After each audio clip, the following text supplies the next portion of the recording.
Hey, are you a business owner, entrepreneur, or professional? If so, we want you to apply to be a featured guest on our show. My name is Adam Torres, and I host the Mission Matters series of podcasts. I've recorded over 3,000 episodes, and we are just getting started. How do you know if you'd be a good guest to be on the show? Well, only one way to find out, and that's to apply, but I'm going to let you in on a little secret. We want guests that have a story to tell, guests with a brand, a product, or a service that can benefit my audience of listeners. If this sounds like you, go to missionmatters.com and click on Be Our Guest to apply. I'd love to talk to you and get to know more about your story. Again, head on over to missionmatters.com and click on Be Our Guest to apply. All right, now let's get into the show. Hey, I'd like to welcome you to another episode of the Mission Matters Innovation Podcast, your source for all things innovation. My name is Adam Torres. You can follow me on Instagram at AskAdamTorres. Keep up with my book releases, book tour schedule, signings, all that other good stuff. Always love to connect with you there. And as always, if you'd like to apply to become a co-author of one of my coming books, just head on over to the website, missionmatters.com, and click on Become an Author to apply. All right, so today I have Jana Fuelberth on the line, and she's president, CEO, and co-founder over at Analytically. Jana, welcome to the show. Thanks so much. So excited to be here.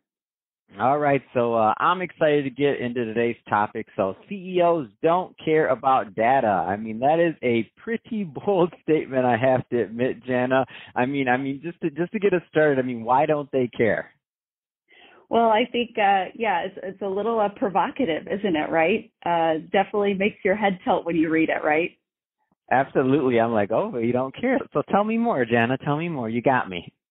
Okay, so I've spent the last couple of years really delving into the analytics space. And analytically, we really focus on analytics that drive customer satisfaction and efficiency for mid-market manufacturers and distributors. So for us, we have hung out in this analytics space, and I think analytics companies get so caught up in how hard it is to do analytics, right? You got to get at the data, you got to make it clean, you've got to scrub it, you've got to aggregate it, you have to store it, you have to visualize it, you have to decide what you want to visualize, you have to create insights, you have to send it out. I think we get so obsessed and so passionate about how hard it is that we ultimately talk about data. And really, when I hear someone say, I need analytics, is they really want different results, right? So honestly, who needs additional software or software projects internally? No one. But when people need to make change, a lot of times there's software solutions that can help enable that change. And so I believe that if you really break it down, sure, CEOs probably care that data exists in the organization, but really what they care about is the results. And when we think about positive decision making, as a CEO, you're really not making tons of the day-to-day decisions, right? You want to make sure that you're surrounded by teams of people that are enabled and empowered to make decisions. So as a CEO, you're kind of looking at how are my decision makers deciding, what are their results? And if the results aren't right, then I really need to look at the decision maker and coach them up, not so much the data. So that's why I think CEOs really don't care about data. They care about results, and results are driven by decisions made by people that can need coaching from time to time or more resources. So, Jana, and I love that insight. And I mean, I think you have a really unique vantage point because analytically, I mean, you're working day in and day out with different types of organizations, specifically, obviously, on their analytics and putting this together for them. So can you maybe shed a little bit more light on this? Like, if you have any specific examples or something like that, like what kind of experiences, like along the way, have really made you come to this realization? You don't have to use any company's names or anything like that. I just mean, like, I know there's some people listening right now where you triggered some things in their head and they're just on the fence. They're like, what side of the fence do I fit on this one? Is Jana talking about me or is that the other people she's talking about? So give us a little bit of light on that one. Exactly. I think most commonly in organizations within a department, within a function, we do a really great job of speaking our own language. I think what happens and where there's value in creating the results comes in when you're crossing departments, when you're crossing functions. So for instance, if I'm in a manufacturer and I have a production plan, and that production plan is dependent on a certain number of people, and let's say the customers in that manufacturing organization have sales forecasts that and orders that differ from those sales forecasts, from the production planning and the staffing perspective, I'd like to know that, right? So I think within a specific business function, we've gotten to the point where we're pretty good, and most companies are pretty good on executing based on the variables that they control and they know. I think where decision making and results, notice that I'm trying not to say data, can really be helpful is when we're thinking about how does a change in sales impact the production and impact the ultimate staffing that I need. Because what I just walked through all needs lead time. And sometimes, unfortunately, based off of the lack of data aggregation and insights crossing those different departments, we get caught flat-footed. Makes total sense. I mean, and I guess the next logical question would be here. So how are you helping more decision makers throughout the organization? Like, how are you enabling them? Because that's essentially what you're doing here, is you're enabling people to make better decisions. So how do you do that? Yeah. So one of the biggest things that we see when we walk into an organization that's adopted an analytics culture is that the analytics are trapped at the C-suite level, right? Typically, there is a champion within the C-suite that is either at a previous company or has a desire to be more data-driven.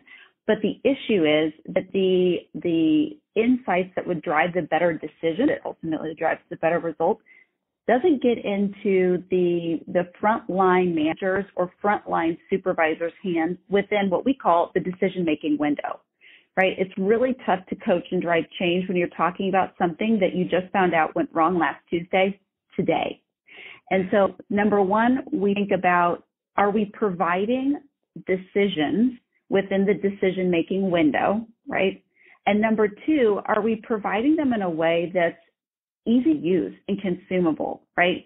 I think what's great about what's going on in the workplace is the expectation from employees and workers is that technology at this and their user experience with the software that they use at work should be like the social apps that they use on their phone.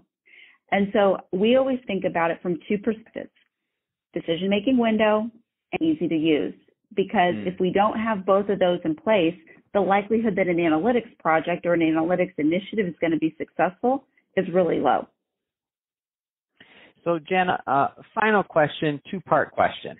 So if somebody's listening to this and they want to learn more about analytically, which I mean, I'm sure there's going to be a lot of people interested just because what you're doing here it's a big deal.